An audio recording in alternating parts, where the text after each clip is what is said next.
Ne dit-on pas que la charité bien ordonnée commence par soi-même? Ce qui est vrai d'ailleurs. Parce que lorsqu'il faut donner à une personne, on commence par soi. Parce que lorsque tu commences par toi-même, tu as la possibilité de redonner à chaque fois qu'on te demande. Mais, qu'est-ce qui m'amène à parler de charité? Vous savez, les gens ne savent pas se donner, mais ils donnent aux autres, croyant qu'en donnant aux autres, les autres vont penser à eux. C'est-à-dire, tu donnes à l'autre, pensant que l'autre va te donner, ou l'autre va faire la même chose en retour. Chose contraire. Tu donnes et tu ne reçois rien en retour. Ce qui fait que ce que tu donnes ne te revient pas, mais tu te vides et tu restes sans rien. Parlons un peu de la charité par rapport aux parents. Beaucoup de parents pensent que pour eux la charité, c'est d'excéder, de donner à tout le monde. Il y a certains qui s'oublient même et qui oublient de donner à leurs propres enfants ou voire même de donner à sa femme. Ce qui fait que lorsque le monsieur ou la personne, ça peut aussi être une dame, lorsque la personne prend tout son temps à aider les uns et les autres, mais la personne s'oublie, la personne oublie même sa propre famille.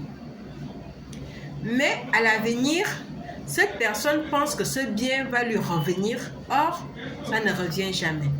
Et tu oublies même de donner à tes propres enfants, mais les enfants grandissent plus tard. Et lorsque les enfants sont déjà grands, le cycle va se répéter, c'est-à-dire ce que tu pensais recevoir, les enfants ne te donneront pas cet amour-là. Les enfants ne te donneront pas parce que tu n'as pas su donner à toi-même. Toi-même, c'est qui? Ta propre personne, tes enfants. Et c'est un problème qui s'effectue souvent par rapport à l'éducation. Certains ont été éduqués à penser aux autres. C'est-à-dire, il y a des familles où les parents mettent la priorité de penser aux autres au lieu de penser à soi. Ce qui fait que lorsque la personne devient adulte, la personne ne sait pas penser à soi-même, mais tu prends tout ton temps à penser aux autres. Tu penses aux autres, tu donnes aux autres, mais tu ne sais pas te donner. Or, il faut être parfois égoïste et savoir se donner.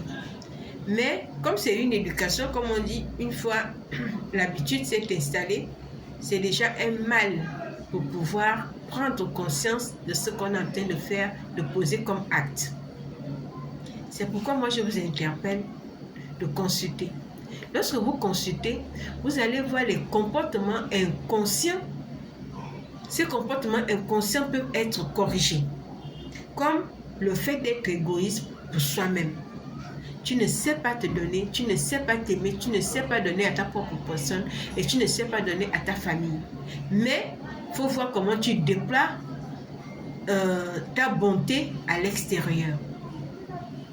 Ça peut être un comportement qui a été acquis dans l'enfance. On ne t'a pas appris à te donner, mais on t'a appris à donner aux autres. Et ça devient une problématique aujourd'hui. Ces petits comportements nous amènent à un peu déstabiliser nos vies.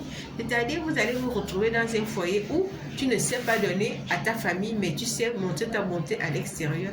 Et ça cause des difficultés à la famille, ça cause des difficultés à la femme. Et il y a des femmes qui ne peuvent pas supporter, ou des enfants qui ne peuvent pas supporter, ou voire même des hommes qui ne peuvent pas supporter ce genre de comportement. Et voilà comment on se retrouve dans des situations compliquées. C'est pourquoi je vous demande qu'il est important de consulter sur le plan psychologique. Lorsque vous consultez, c'est pour chercher des comportements inconscients qui vous bouffent et qui vous dérangent le système, qui vous dérangent la vie, que vous pouvez corriger, que vous pouvez harmoniser, que vous pouvez même détruire et reprendre votre vie en main. Sur ce, que Dieu vous bénisse. Merci.